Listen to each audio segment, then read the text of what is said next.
What is cryptocurrency? What is Bitcoin? What's the point of it? And what in the world is the Doge meme doing on a coin? All that and much more will be covered in this video.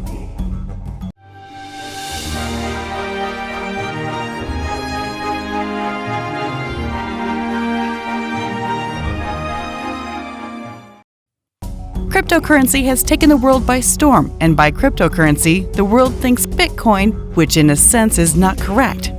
Is Bitcoin a cryptocurrency? Yes, it is. Is cryptocurrency Bitcoin? Not so.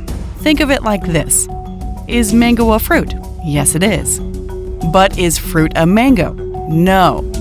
Fruit is an umbrella term that encompasses all fruits, including mango. So Bitcoin is a cryptocurrency. But really, what is a cryptocurrency? To understand cryptocurrency, we first need to understand currency. In the beginning, there was no money. So what did we use for, buying stuff? Well, we used other stuff. I could exchange my wheat for someone else's rice or chicken. But if my neighbor had a cow that I wanted, I don't think he would be interested in giving it to me for a sack of wheat. So there was no precise measure of value being exchanged. And that's when currency came into being, a precise and accurate measure of exchange for value. And the earliest known medium for it was precious metal coins. The earliest known form and use of money is as old as 5,000 years. It was called the Mesopotamian shekel.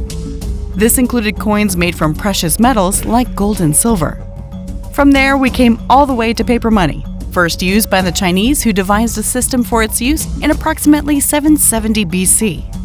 Then came the era of banks, who became the regulating bodies to issue the notes that signified a certain value, hence facilitating trade. So why does a piece of paper have monetary value? Because it is issued in exchange for a certain amount of precious metal. A $100 or £100 note is representative of the sum of gold or silver corresponding to that value. Presently, it's all just digital records of the same currency still maintained by the regulating bodies, mostly online. This facilitates our online purchasing and has further eliminated the need of carrying paper currency. Now we have credit cards, debit cards, Visa and MasterCards, the usual. But even at this point, the money is not completely virtual. I can withdraw that money into the same paper bills that will hold the same value that corresponds to an equal amount of gold or silver they represent. From this point onwards, it's all digital, and that's precisely where crypto or Bitcoin steps in. So is it a cryptocurrency or Bitcoin money? Yes, it is. It is 100% genuine digital asset that holds real worth and can be exchanged for paper currency, since its worth still corresponds to the value it represents in paper currency.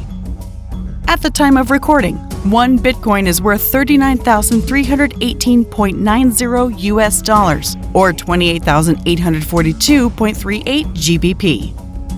Not just that, but Bitcoin can also be exchanged for other cryptocurrencies like Ethereum, Litecoin, Dogecoin, Cardano, Polkadot, or any of the other 10,000 cryptocurrencies that exist today.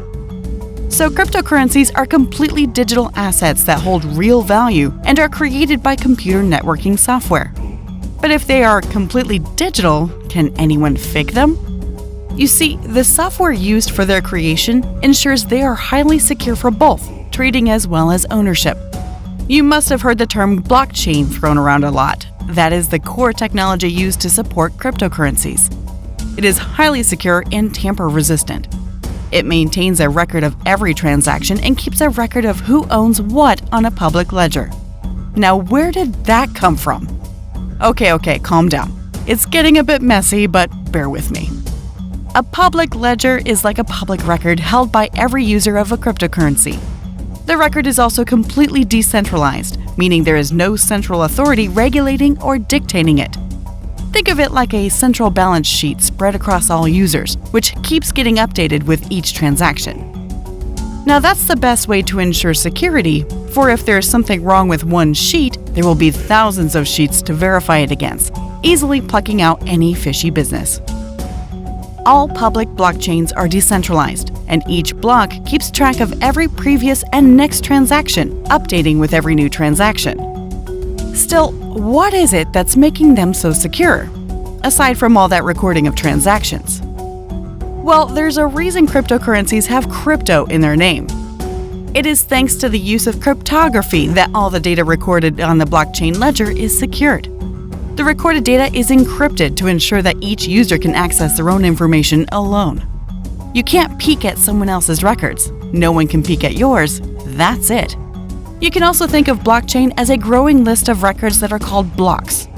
Each block is linked to others via cryptography. Each block contains a cryptographic hash of the previous block, a timestamp, and transaction data. Then from one block to another, you have yourself a chain.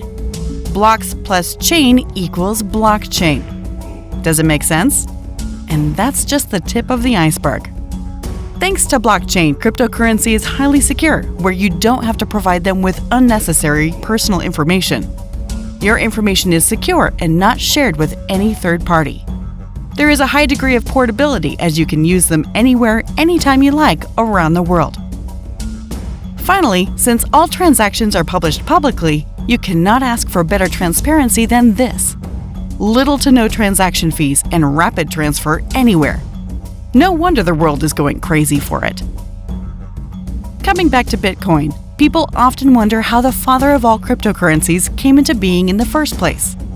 Well, its origins are still shrouded in mystery, but the legend goes that a man by the name of Satoshi Nakamoto, who not only created Bitcoin but authored the Bitcoin white paper Bitcoin, a peer-to-peer electronic cash system, in the year 2008. Now, whether this was the doing of one person or a group of people is another story. But the use started as soon as 2009, the same year its implementation was released as open source software. It was just after the Great Recession of 2018, which displayed great distrust of people in the banks and their role in the financial system. So how does one get Bitcoin? Well, it is a reward that is generated for a process known as mining. The more you mine, the more Bitcoin you get, but the process keeps becoming increasingly difficult over time. At the present, there are over 18,961,856.25 Bitcoins in existence, with only 2,038,143.8 Bitcoins left to be mined. And once all the Bitcoin has been mined, it is likely it will go up in value by a great margin. And remember, Bitcoin is a type of cryptocurrency. Not all cryptocurrencies are Bitcoin. Though Bitcoin is the grandfather of all cryptocurrencies and is presently the most valuable cryptocurrency in the market, there are many others who have challenged it for the throne. Ethereum, for instance, is right behind Bitcoin and is far more versatile than Bitcoin. It is a programmable blockchain with applications in so many areas like DeFi, smart contracts, and the newest sensation on the market, NFTs. Bitcoin, in essence, was introduced as an exchange, or rather, an alternative to traditional currencies. Nonetheless, it still stands as the champion for now. So, why cryptocurrency? Why? Why use it? What's the point? There are certain qualities that cryptocurrencies that have fiat currency doesn't. If we have a look at the properties of transferability, privacy, security, portability, transparency, safety, and irreversibility, we will find crypto takes the lead in all of these key areas. It is easy, safe, and fast to transfer all across the globe since all the transactions are decentralized and taking place online. And thanks to blockchain and distributed ledger, it is highly secure and private, so no private information whatsoever will be leaked except for the ledger getting updated, which in turn contributes to security. All the records are publicly available for viewing. Albeit encrypted, it attests to its 100% transparency. No hidden addenda or monkey business behind closed doors. And one of the best things about cryptocurrency is its irreversibility. Once transferred, there is no means of reversing a transaction unless performed by the receiving party. This eliminates the risk of monetary fraud that, according to online sources, costs companies over $400 billion in reversal fraud. Once a transaction has been processed, it is completed and there is no way to reverse it, as there is no regulating body sitting atop to reverse it. Some may see it as a pro, some may call it as a con. All in all, it is a feature that only adds to the security of Bitcoin and makes it a more reliable source of payment for both parties. If you want to mine some Bitcoin, You can do it on your computer for as long as you have a powerful graphics card or GPU. This is because Bitcoin mining is done using specialized hardware called ASICs, which stands for Application-Specific Integrated Circuits. The catch? Well, both GPU and ASICs can cost you a pretty penny, not to mention the high amount of electricity they consume. The overall practice is just not pocket-friendly. But if you can afford the cost of a high-performing setup along with the cost of a high electricity bill, go for it. And with so many pros we have discussed above, comes with a few cons as well. Let's start with their volatility.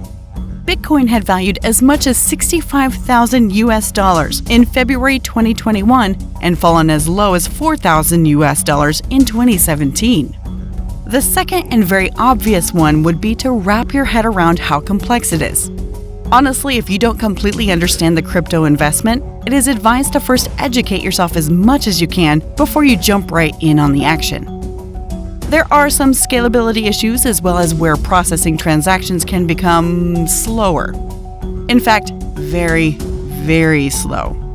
It is yet to catch up to the level of Visa or MasterCard that processes millions of transactions on a daily basis.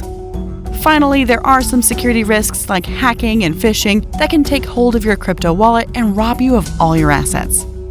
Especially new investors are prone to fall into these malicious traps. Again, educate yourself before jumping on the crypto bandwagon. So, does that make crypto bad? No, it does not. Crypto is still said to be the money of the future, as said by Jack Dorsey, the former CEO of Twitter, and along with him, a lot of big tech investors, geniuses, and even celebrities like Paris Hilton, Bill Gates, Serena Williams, Floyd Mayweather, Mike Tyson, and even Elon Musk. If you too feel like investing in crypto, I hope you watch this video carefully and will stay tuned for an immediate and advanced level video for crypto.